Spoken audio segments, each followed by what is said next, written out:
Die Brevard is een van vele sintetiese rasse in Suid-Afrika wat geteel is om onder ekstensiewe toestande regtig te kan produseer. Ons wil hê dat hulle van die woestyn tot in subtropiese toestande aanpasbaar kan wees en die aanpasbaarheid van die bees sal gereflekteer word in sy vrugbaarheid. En vrugbaarheid is maar afhanklik van die kondisie wat die beeste is tydens paring. So dit is vir ons belangrik dat ons 'n medium raam vleisbees gaan teel, soos ek sê, wat wyd aangepas is oor die hele land. Die ras het in die 70s hierso in Suid-Afrika begin ontwikkel, na van die teelers wel die ras in Australië en in Suid-Amerika opgemerk het.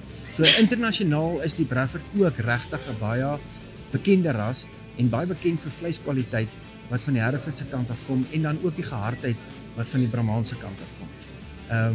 So ons is ook plaaslik besig om van die genetika van Australië en ook van Suid-Amerika af in te voer, omdat hulle al soveel meer jare met dit besig is en dit help om 'n Suid-Afrikaanse Brevard te teel wat werklik aangepas is vir ons wye of die groot verskeidenheid van klimaatstoestande wat ons in Suid-Afrika het. Die Brevard se koeie probeer ons teel op 'n medium raam wat tussen 460 tot 500 kg is. Dan kyk ons vir klein geboortegewig.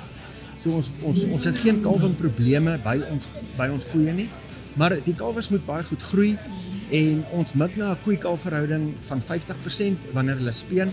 En dit gee ons dan 'n speenkalfgewig van rondom 230 tot 250 kg. En dit is sonder enige kruipvoeding, want ons moet die vermoë van die koei kan meet om haar kalf self groot te maak, weer eens onder ekstensiewe toestande.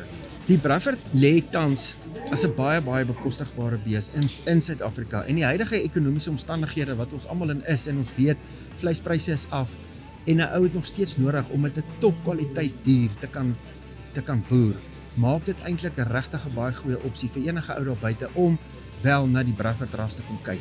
Ons weet van die of almal is bewus van die baie hoë pryse wat daar wel vir diere betaal word, maar as jy ekonomies sinvol wil boer op jou plaas, oorweeg die Brevard, kom kyk na die bulle, hulle steek glad nie af teen enige van die ander sintetiese rasse nie.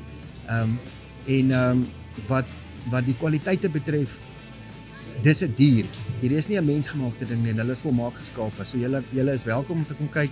En ja, ons het redelik teelers wat nogal gevestig is in Natal en in Mpumalanga en in die Oos-Vrystaat, maar daar's werklik nog geleentheid vir nuwe stoeteelers om hierdie ras bekend te maak en 'n goeie impak te maak in hulle omgewing, omdat die bees ons het al baie diere Vryburg, Kalahari toegestuur in die Kimberley en in die droër dele van die land en hulle doen werklik baie goed. So daar's regtig geleenthede vir nog stoetboere of net boere wat kommersieel met die beeste wil teel om betrokke te raak by ons genootskap en te kom sien vir hulle self met wat 'n hoë kwaliteit dier hulle ons werklik boer.